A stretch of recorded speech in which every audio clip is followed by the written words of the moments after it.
Hey guys, what's going on? It's your boy John from JT's Vending.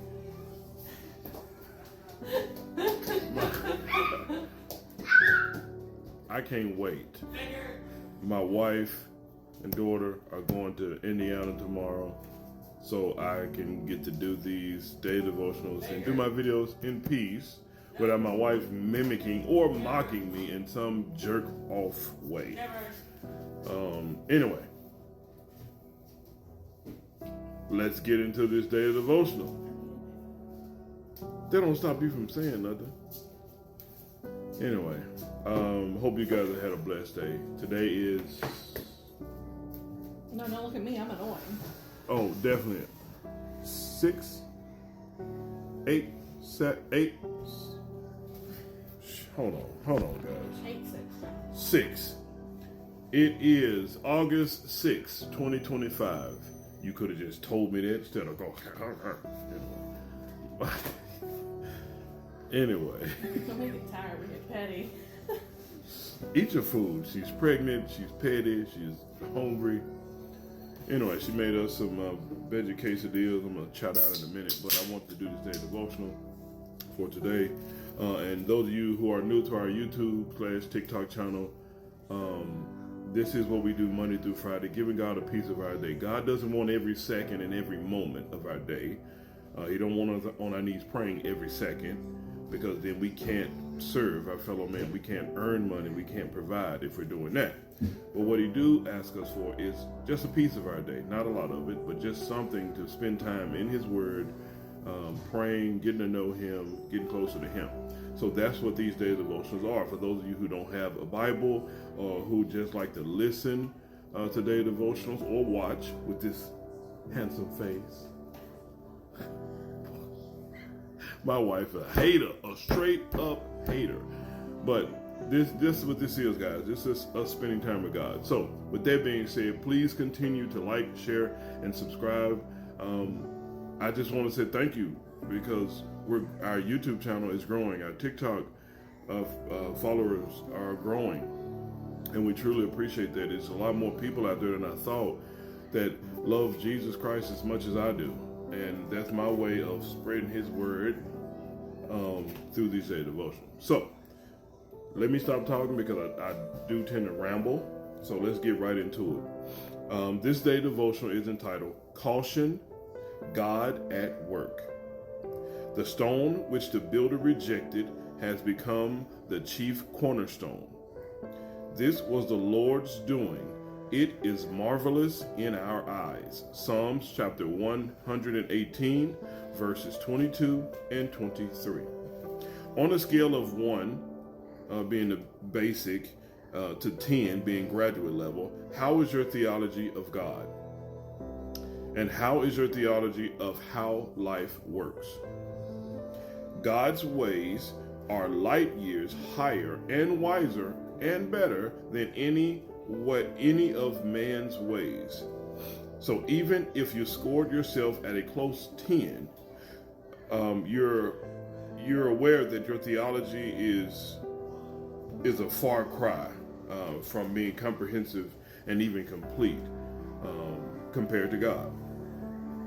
What happens when it feels like God is dismantling your life? Let me pause right there.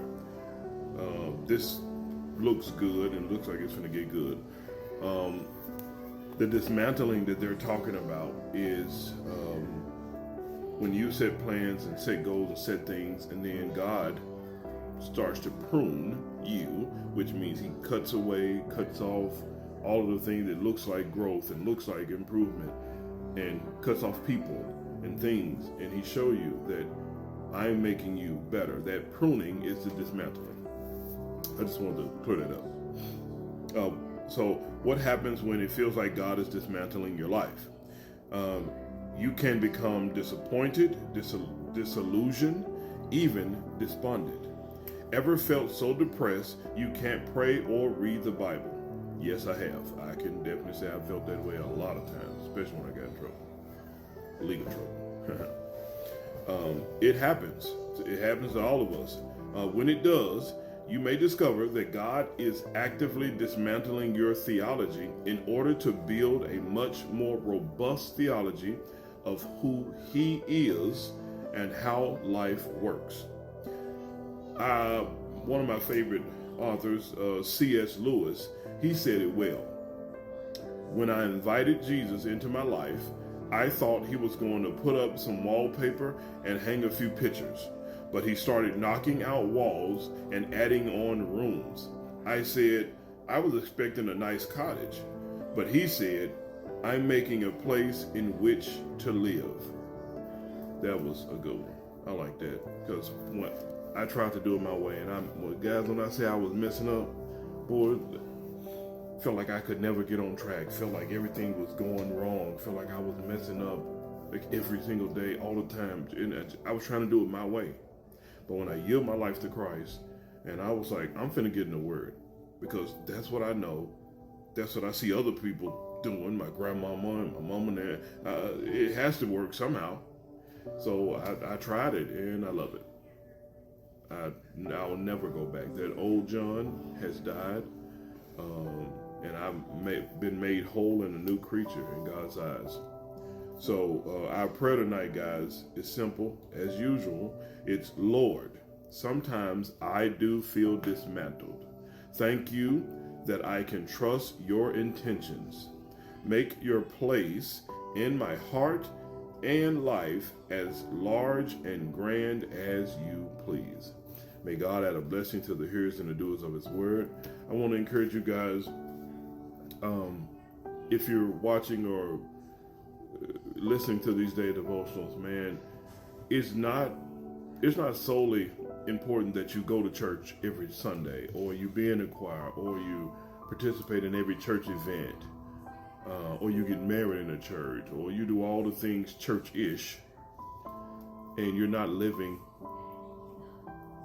as Christ has commanded you. My wife showed me something not too long ago with an individual that we know for a fact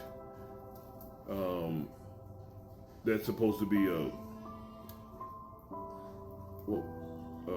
evangelist of love, and we know for a fact this individual does not love even own family. So you have people who go to church and think that going to church that's the key. That's not. It's having Christ in your heart. It's having Christ toward your fellow man. It's having the mind of Christ, how you treat people. Love your fellow man as you love yourself. Love God with all your mind, body, heart, and strength. You have to live, do your best to live and walk the way Christ calls us to. Not just go to church and be saved and go and yell and hoop and holler and all of the church-ish religious stuff. Jesus was, he was not a fan whatsoever of religion. Follow Him. Follow Christ's example. He always, at almost every instance in the Bible, scolded the Pharisees because they had phylacteries, and they had the phylacteries, the Bible verses and scriptures in a box, bigger box, like on the head. The bigger the box, the more scripture was on your mind all day, blah, blah, blah. The tassels, things that hang from their clothes, prayer shawls, all of this religious stuff. And then He called them hypocrites and vipers. Like, He said, your father the devil. Like, He called them children of Satan, because all they cared about is doing religious gestures and not loving and treating their fellow man kindly. And that's what Jesus Christ came back to do. He wanted us to, He built His temple in the hearts of men so that we can be better toward each other.